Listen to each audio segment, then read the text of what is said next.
जय श्री कृष्ण, राधे राधे। आज एक बूढ़ी माई और भगवान कृष्ण की कहानी है और ये बहुत अच्छी कहानी को पूरा सुने और लाइक शेयर कमेंट ज़रूर करें और चैनल को सब्सक्राइब ज़रूर करें। कैसे भगवान उस डोकरी के लिए आते हैं कृष्ण भगवान।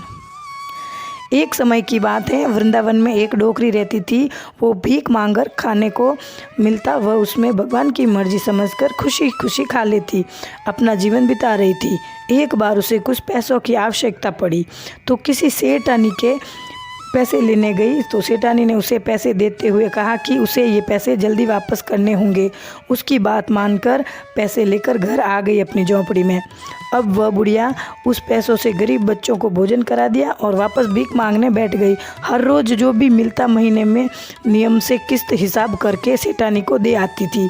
महीने की किस्त लौटाने जाती थी। फिर आखिरी किस्त के थोड़े दिन ही पहले सेठानी ने वसूली का एक पत्र उसके झोंपड़ी में भिजवा दिया।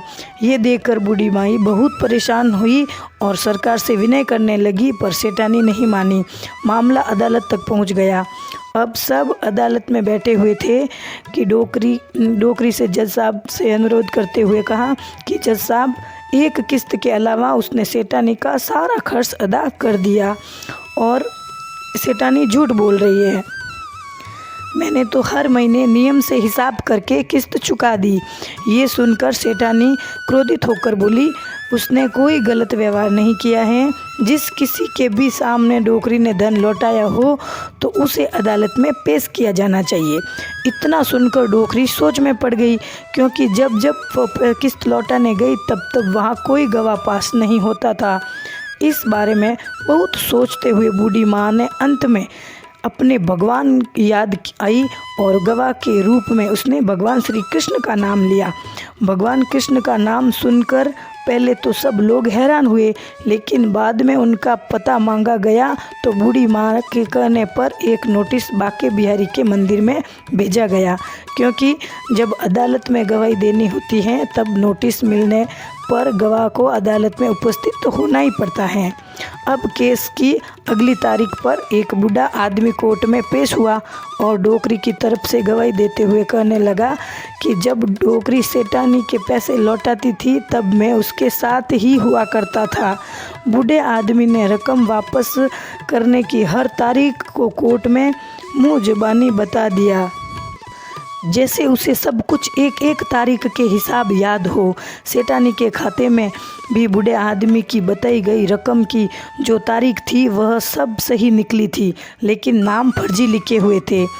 इसके आधार पर जज ने डोकरी को निर्दोष साबित कर दिया, लेकिन जज साहब अब तक हैरान थे कि इतना बूढ़ा आदमी इतनी सारी तारीखें भला कैसे याद रख सकता है।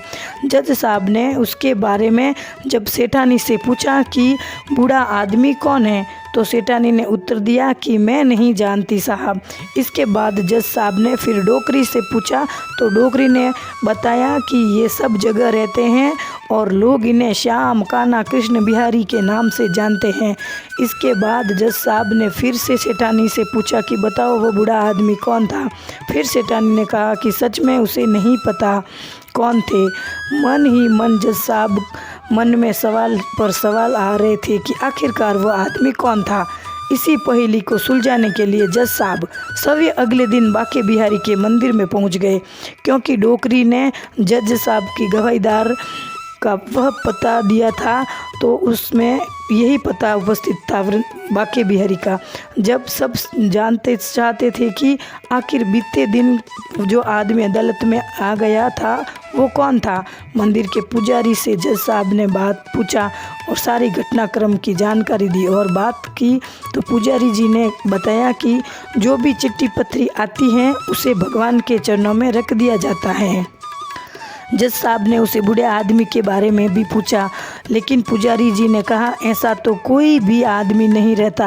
ये सब बातें सुनने के बाद जज साहब को लगा कि हो ना हो मैं साक्षात श्री कृष्ण ही रहे होंगे।